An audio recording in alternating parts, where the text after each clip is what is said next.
Hey everybody, we're here at Red Rocks Racing Sportsbook. He's Jason, I'm Chucky. It's a little bit the calm before the storm. There's this kind of big football game a week from Sunday. However, we've been in prop you-know-what this week, and we know you guys love the props. I mean, part of Big Game Sunday isn't just who do you like, but what do you like to happen during the course of the game. And everyone's going to be walking around here with one of these colored prop packets that has almost everything you can think of in the game. It's the game within the game. It makes up a larger part of Big Game Sunday. I think every year we see that percentage tick up. I think it's 20 to 25%, and we'll touch on that. But the props are just crazy this year. Yeah, we're going to have over 1,000 props, somewhere probably in the 1,250 to 1,300 props on the game, and this week you talked about. So you don't have to like the Patriots or Seahawks. No, you don't. But even you can have like to a prop, fan. right? Just again, a lot of stuff to choose from, a lot of different ways to look at the props. But a big shout out to the team here on the job that's been done this week job. and getting the props up. A lot of fun, a lot of work. The mobile app is flooded with the props. The prop packets will be available in the book. So there's a ton of stuff to look at for the next 9 days to dissect what you want. And definitely we've got 31 pages ready to go so far by now. So a lot to look at, a lot to digest over those next 9 days. I think what makes it fun is, Jay, there's so many of the guests that'll tell us, I'm not sure if I like the Patriots or Seahawks, but I just made 40 $10 prop bets. And it gives them something to root for throughout the entire course of the game. So you don't really have to love the Patriots or the Seahawks or the over or the under, but it's the prop bets. And then you'll hear a group erupt when all of a sudden something happens and you look up and a player just got his 5th class and the prop was over under 4.5. So props really have become the game within the game, and they are fun. They really add to... Yeah, and they keep you throughout the game. Whether you want to bet something that's a prop early in the game, something that's going to happen, in the second quarter, halftime, or something that's you're going to be sweating out all the way to the end of the game. So you talked about it. Whether you're a fan of the Patriots, whether you're a fan of the Seahawks, you can find those props that are going to keep you entertained all game long. So I'm going to dive in a little bit for maybe some of you who are unfamiliar with the props, or what are Super Bowl props exactly. And it's a little kind of prop 101 is that props really are the game within the game. It becomes where you can wager on so many different things that are going to occur. Like, will there be a safety, yes or no? Will there be a defensive score? Who will score the first touchdown? Over/under yardage for quarterbacks, running backs, wide receivers. It just kind of encompasses almost every single thing that can occur during the game. And it wasn't always the case. I'll date myself a little bit, but I was a young man just getting into the industry, and Jay and I have talked about many times that we're from Chicago. We're both from Chicago. We're huge Bear fans, and here I am just getting into the industry. My first year, and of course, it's the '86 Bears, the Bears, a polarizing team, right? So started talking about it, and the Fridge Perry prop. Like, why don't we put a prop up that involved Refrigerator Perry? And it was met with, I don't know. Anyway, we ended up putting it up, and unfortunately, all of you guys who bet it, and who were around there and bet it, you cashed out. It paid big time money on Fridge Perry, and a long face for me. I didn't think I would survive to see my second Super Bowl, but I did. But little did we know that was kind of the first, step in propelling prop betting to where it is today. That it became a nationwide success, that everybody was talking about this Fridge Perry prop and how could Vegas be more creative and think more outside the box and more outrageous. And that's kind of where it started to evolve from maybe 4 or 5 or 10 props to pages upon pages. And as Jay said, maybe up to 1,500 props. So it paid a lot for you guys then. It made me a little nervous that day, but it really helped propel prop betting to where it is today. Yeah, and you see the prop betting throughout the regular season. So props but nothing like this. Props aren't unique to just the Super Bowl. We've taken what was the Super Bowl menu and extended it into the regular season. So now you are familiar with those over/under rushing yards, the over/under passing yards, over/under receptions, and so you see more and more props available during the regular season. But the Super Bowl is really that culmination where anything you can think of, every prop that we could throw at the wall and think about a number that we could put up on it comes out in the Super Bowl packet. So you're just going to see that menu absolutely explode as you open up the app. go down to the game, click on the game, and then just scroll over on that bubble, and you're going to see, passing props, rushing props, receiving props, game props, kicking props, and I can go on forever. But there's so many props. Just continue to take a look, and you're going to find you're going to have so much fun checking out and reading all these props that are available. The amazing thing again is Jay and I talk about how big Bear fans we are, and probably the two biggest props that you guys cashed and have caused long faces on our side of the counter both involve the Chicago Bears. I've hit on the Fridge Perry prop already, and then in the 2006 Super Bowl, you've got Colts, Bears, and we put this prop up about Devin Hester. Would Devin Hester score a touchdown? Would there be a special teams touchdown in the game? Would he return the opening kickoff for a touchdown? Now, Tony Dungy, the coach of the Colts, had said, we're not kicking to Hester. No chance. We're not doing it. Well, the night before the Super Bowl, he says, you know what? I want to send a positive message to my team. We are kicking. If we end up having an opening kickoff and we're the team that's kicking, we are kicking the Devin Hester. At the time, I was with a different company, different property, and we had this prop up, outrageous price, and the game just kicked. Colts kick off to the Bears, and I turned my head, and it literally sounded like a jet was taking off in the book. And I wasn't sure what was going on until I heard the crowd, and I looked up, and I see 23 make a move or two, and down the sideline he goes. And I think as an industry, we had paid back about 7 figures, about 19 seconds into the Super Bowl. Yeah, I think you could go across town and talk to the individual bookmakers at each one of their property, and they're going to have horror stories of some of the props that they Those put are the two up. that really jump off the page to me. There is a chance to win big money on these. We talk about the safety every year. Talk about a Super Bowl where Peyton Manning is the first play of the game, so it paid even more. You and I came up with will there be a passing record broken in the Matt Ryan versus Tom Brady Falcons Patriots Super Bowl? Of course, that happened. So the props, while fun and exciting, there's a lot of money to be made and a lot of big money to be made because we put up some outrageous stuff with some outrageous odds that people take a chance at. How does the big game handle compared to other big sporting events? And you look at the big game, and it's just one game, but everybody wants a piece of this game, regardless if you're a $10 bettor or a 6-figure bettor. Yeah, I think the easiest way to compare the big game to something else is to say, imagine the first week of NFL Sunday, the second week of NFL Sunday, the third week of NFL Sunday, and let's take all 3 of those Sundays together of all the games that are going to get played, and let's combine 3 weeks of NFL Sundays, and that's going to equal out to about what we're going to do and see on this one big game Sunday. So our team will be swamped, but it's fun. We have expanded hours, just a great atmosphere. If you can't be in Santa Clara, there's really not a better place to be than in one of our sports. I think it's the other way around. If you Industry. can't be in Vegas, go enjoy Santa Clara. All right. But Vegas is the place to come. I agree with you. He said it better. I agree. Also, what percentage, you've heard us talk about prop bets and kind of define what prop bets are, but what percentage of prop bets make up the big game handle? And it's 20 to 25, but it's not just prop bets. It encompasses so much more.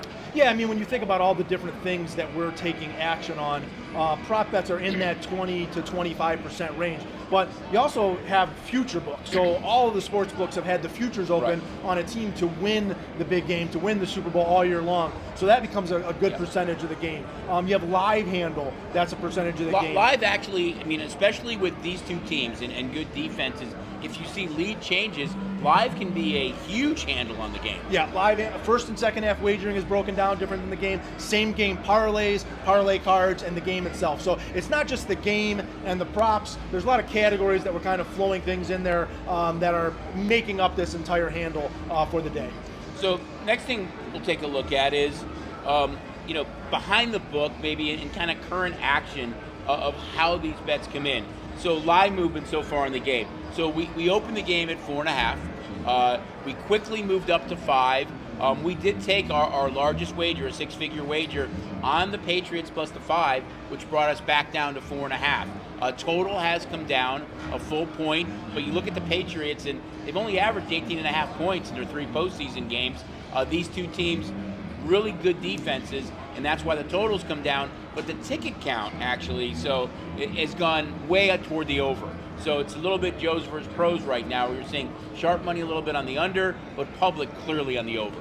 Yeah, I think we're 64% of the tickets are on the Seahawks, and 74% of the tickets are on the over. And it's strange when we talk about the fact that we were at 46.5, and we have 74% of the tickets on the over, yet we've come down to 45.5. So we did take a big bet on the under 46.5, and another big bet on the under 46 to put us at the current 45.5. And I think you look at these two teams too, which is really interesting. We talked about it for the college football championship, that there was long odds on both Miami of Florida and Indiana. You could have got them at 100 or 175 to 1.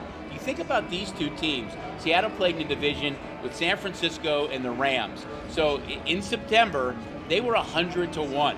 The Patriots played in a division with the Bills, who many people thought were, hey, these are the Bills. Not a lot of respect for the Patriots. And guess who the Patriots lost to week 1? Las Vegas Raiders. They were 150 to 1. So there's guests out there with tickets at 100 or 150 to 1 with big smiles on their faces right now. There's not a lot of you because you didn't like those two teams at that point, but there are wagers on those two teams at 100 and 150 to 1, which is kind of interesting, I think, which usually isn't the case. I know you've got them written down. You got some specific examples of some tickets that pay some pretty big money for some people out there that we have. So here's just a few Patriots. $300 to win $30,000. This was in early October. $500 to win $25K in early October, and then kind of going way before that, Seahawks. $200 to win $15K in March, $400 to win $30K in April, and $500 to win $32.5 in May. So there's definitely some guests out there with big smiles on their faces. Some nice shots that were taken there, and some people that are probably looking what they need to do to hedge those bets or let them ride as they go into next Sunday. Thinking about that, how about a couple of props that make the game more interesting? I'm going to give you the Jason McCormick's Guide to the Galaxy, Guide to Betting the Big Game, to get you prepared to not be overwhelmed by the thousands of props on the packet. This is what you need to do to ensure that you've got a great big game experience. We're going to start off with number one. You've got to bet the game itself. Now, that doesn't mean you have to pick the Patriots or the Seahawks. You can bet the total, you can bet the side, you can bet the money line. But number one, bet the game itself. Number two, the player to score the first touchdown.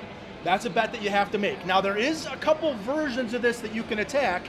You can attack player to score the first touchdown. We've got a great new prop this year called the Touchdown Exacta. So you actually have to pick the player to score the first touchdown and the second touchdown. You need to check that out because of the payouts. In the exact order. Take a chance at that, or maybe just any guy, an anytime touchdown. But your second to do is to bet a player to score a touchdown.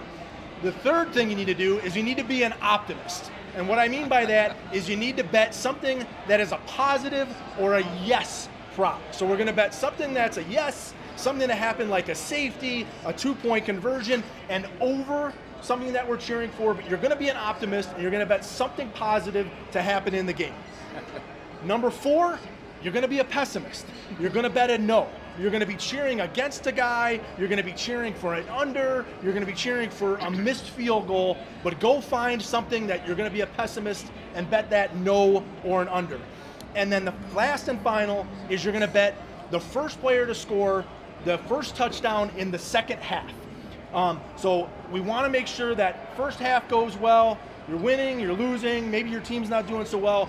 You get refreshed by Bad Bunny at halftime. Enjoy some of his songs, Augusta, La Romano, whatever it is that gets you in your groove. Then you come back after some dining on halftime, and you got one prop still ready to go, player to score the first touchdown in the second half to give you that something to cheer for. So that's Jason McCormick's guide, 5 bets that you need to make to enjoy this year's big game. He spent a lot of time on that, but it was really good. It was really, really good. So what are some of the most popular props that we see every year? Safety, as you mentioned, overtime, defensive touchdown, and 2-point conversion. Why do you think those are so popular? Because we put them on the front page of the packet. It's the prices. They're the props that we put right on the front because we know that these are the ones that you love, and you love them for the reason you just talked about. It's little bets for big money. You can get Right. that 700 on the safety, plus 700 on the overtime, just over 2-1 Matchsticks on the to lumber on the yards. defensive touchdown and the 2-point conversion, and they're a lot of fun Right. to cheer Yeah. for. So also, some of the player props that are kind of intriguing or interesting. Well, we've got, I mean, again, talk about hundreds of player props, but as we sit right now, we've had these props open for a day and a half to 2 days. Some of the most popular ones right now are guys to score touchdowns. And you talked about it. Cooper Kupp to score a touchdown. They're all over JSN to score two, not just one. JSN's going for 2 touchdowns. And Nice payout. the pessimists are already out there and betting Drake May to throw an interception. So those have been 3 player props that have jumped out right away as very, very popular. All right. How about props that we've made some big adjustments on so far? So one of the first props that we put up was total number of receptions, players to have a total number of receptions in the game. So it was 13 and a half guys to have a catch in the game. The under was minus 70. It was clearly a bad number by the handicappers and the bookmakers because they liked the over on that bet. And now the over is minus $1.25. So they took that plus price. They like the over on the 13 and a half receptions. Yep. And underrated props. For me in this game, it's the field goal kickers. I think you look at the Patriots who, again, have averaged less than 20 points at all 3 of their playoff games this year, is that you've got a young quarterback in Drake May. You've got Seattle with Darnold looking to be only the second quarterback ever to led the league in turnovers to win the Super Bowl. It happened in 2007 with Eli Manning. He's looking to duplicate that. And there's a lot of pressure on him. I know he had a great game in the last playoff game, but he also has turned the ball over a lot this year. So I think both these teams maybe come out a little nervous. Maybe early on you get a lot of field goals. I think, over in field goals in this game. I think that's going to be a fun prop. You're going to see a lot of kicking. Yeah, for me, the one that's kind of underrated that I think is a lot of fun to play, you talked about the field goals. I think it's both teams to make a 35-yard field goal or more. It's a pick-em price. And you know, in today's age, it seems like we're always questioning the coach. Is he going to go for it or is he going to kick the field goal? And all too often, these guys have been going for it. But in that big game, we got two big leg kickers. I like this one. I'll take a shot on the yes for both the field goal kickers to make a 35-plus yard field goal. For me, it kind of goes in conjunction with the next question is what prop do you think has the value? And I think it's the field goal kickers again. I think the length of the field goal and how many they make, because I just think this game could be that. We know that for a Super Bowl, everybody loves scoring, and we've seen some games that have had huge scoring and teams are going back and forth. But in this particular case, this might be one of those games where the field goal kickers are really the most valuable. And one of the things we talked about, value. 74% of the tickets are on the over, but as you go through the prop packet, you're going to see a lot of the player props, and you talk about their yardage. Right. It's not high excessive yardage. I mean, we're talking about guys that are mid 50s, 40s on rushing yards. Jackson Smith-Njigba has the highest receiving total of them all. But for me, it's taking a look at the New England wide receivers. Drake May's completions is 19 and a half. Kind of over or a pick-em price. So the projection is to Drake May to have 19 and a half completions. And when you go and look at his receivers, Diggs 4.5, Hollins 2.5, Boutte 2.5, Henry 3.5, Stevenson 2.5, that adds up to 15.5. We also have Douglas in there, Travion Henderson, Austin Hooper. So there's some other guys that can get some receptions. But his main guys add up to 15.5, and his total is 19.5. So I think there's some value in looking at those New England Patriot receivers, whether it's Diggs, Hollins, Boutte, Henry. Some of the one or two of those guys are going to go over that total, and even more so if you're leaning Seahawks and you think the Seahawks are going to be leading this game and winning this game, then Drake May's probably going to have to throw a little bit more than what you would expect, right. And that completion total should come up, leaning towards then those receivers having to have more receptions. So if you're a fan of thinking the Patriots are going to have to throw, take a look at those New England receivers, because none of them jump out as dominant the way we have like Jackson Smith-Njigba at that 6.5 receptions. They do it so much more by committee, right. But one of those guys is going to have a big game, probably have 5, 6, 7 receptions in the game. It's just you got to find them. But look at the New England Patriot receivers, because some of those guys are going over. It's eerie to think about. That was kind of Brady's MO with the Patriots as well. Outside of the year when he had Moss, it was kind of like by committee as well. You had a lot of the underneath guys, and either Welker or Edelman. You had those guys, but it's you really look at the prop packet, have some fun with it, dive into it, and next week we're really going to break down a lot more of the props itself. But guys. The one prop that I wanted to point out that you guys are all playing, I got to go find it in my packet here. I'm going to give you a glimpse of it. But I know for the most part, everybody is familiar with Super Bowl squares.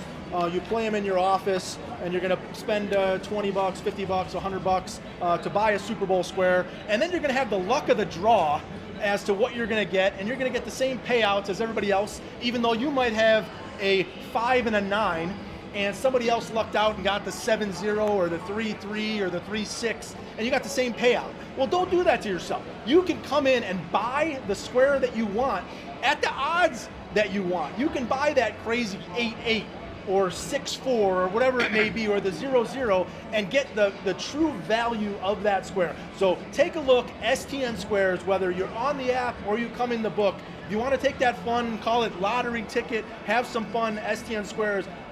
Enjoy playing in the office, but if you want to get paid the true value of your square, check it out on the prop packet. And these two teams played in a Super Bowl before, and the Seahawks had a chance to win, and they were on the 1-yard line, and something occurred on the 1-yard line. Would you like to explain that proposition, sure, my friend? We've got, I believe it's Russell Wilson dropping back to throw a touchdown pass from the 1-yard line when the Seahawks had a young man named Marshawn Lynch, who probably everyone would have agreed. Wasn't he affectionately known as Beast Mode? 1,000 times over that you should have given him the ball at the 1-yard line, but they tried to get sneaky, and they threw a pass from the 1-yard line. They should have been sneaky, but instead they threw. And it got intercepted, and Tom Brady and the Patriots took that trophy home. So we've put up a prop on will the Seahawks attempt a pass from on or inside the 1-yard line, kind of reminiscing about what they did before. So take a look, find that prop, and the nostalgia of that. I'm sure you Seahawks fans are not crazy about that, but it's a fun prop. We'll see if Mike McDaniel has the guts to call a pass from the 1-yard line, or if he leans on Kenneth Walker to punch it in. I can't tell you guys enough that how much fun we have with the prop packet. I mean, it's stressful and there's a lot of work that goes into it. And as Jay mentioned, I mean, the team has done a phenomenal job. But get a prop packet.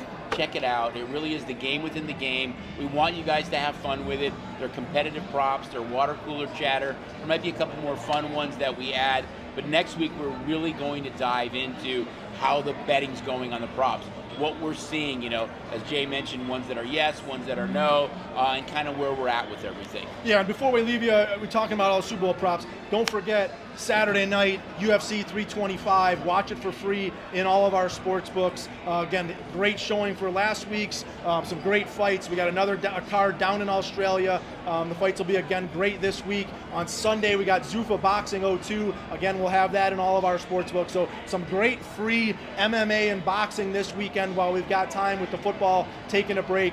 Get in and enjoy these great fights Saturday night, Sunday night. Enjoy some free boxing at any station sports books. And as Jay said earlier, if you can't be in one of our sports books, I guess you could always be in Santa Clara. But the best place to be to watch the big game is one of our sports books.